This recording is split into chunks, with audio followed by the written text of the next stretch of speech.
How to cook African Nigerian beans pudding.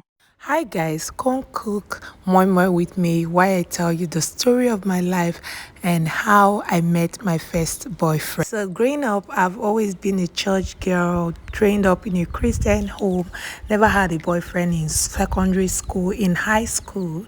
So I gained admission into the university and I was still a church girl, always going to church. I always preach the gospel, go for Bible study, go for believers class, whatever they have in church. I joined all the department in church. So one of these days, a friend of ours, in a mutual friend in our new hostel we've just moved into, told us about his friend that was shot on his leg. This guy was shot and he was in the hospital, and we went to the hospital, me, my sister, and our mutual friend. We went to the hospital to see this guy, and after seeing him, I decided to pray for quick recovery for him as a Christian girl that I am. After praying, we were leaving the hospital room in the compound of the hospital. Before we left, we also met two other guys, and our mutual friend happened to know these two guys. They were actually his friends, and they also came to the hospital to see their friend that was shot. So right there, this is our mutual friend, because he was closer to my younger sister. He introduced me and my sister to these two guys, my friends, and he introduced me to the guys as my younger sister's elder sister. So this guy was actually interested in my younger sister. So I greeted the both of them, and I invited them to church as a Christian that I am. So one told me he wasn't coming, but the other one told me, yeah, he will come. And I took his number. I don't really give my numbers out, but once it's time for soul winning souls for God, I always give out my number freely. So this guy gave me his number, and I also gave him my number. So on Saturday evening, I called him, asked him how he was doing, and reminded him about church service the next day, since he already agreed with me that he was gonna come. And he was like, okay, no problem, I should just call him in the morning to remind him. So that faithful Sunday morning, I called him, reminded him about Sunday service, and he told me he will be able to come for the second service, which starts by 9 a.m. I always go in the morning for church, first service and second service. So I went there in the morning, first service, and for the second service, the seats were filled up, and I was wondering why the guy hasn't come yet.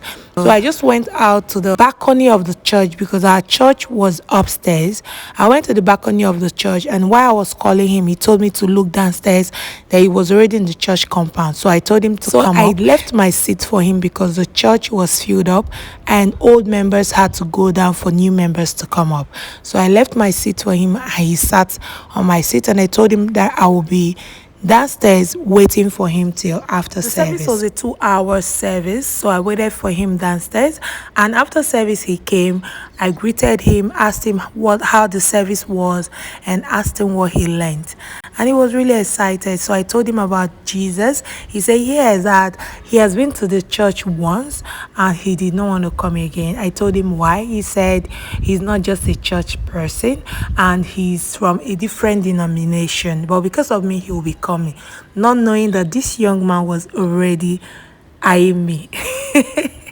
He was already interested in me. I was excited that he enjoyed the service, and he kept on coming from there. He kept on coming to church. He kept on coming for the midweek services. Any day he will not be able to come, he will call me and tell me, I can't come, I'm in school, because we are both students. He said, I'm in school, the lecture took a while longer than I expected, so I will not be able to meet up for the midweek service. It kept on going that way until one Sunday he missed church.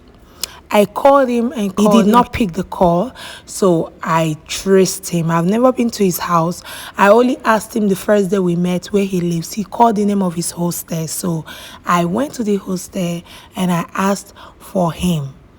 He was so popular in the hostel that immediately I asked for him. they directed me to his room. Guys, I went to his room and he was not there.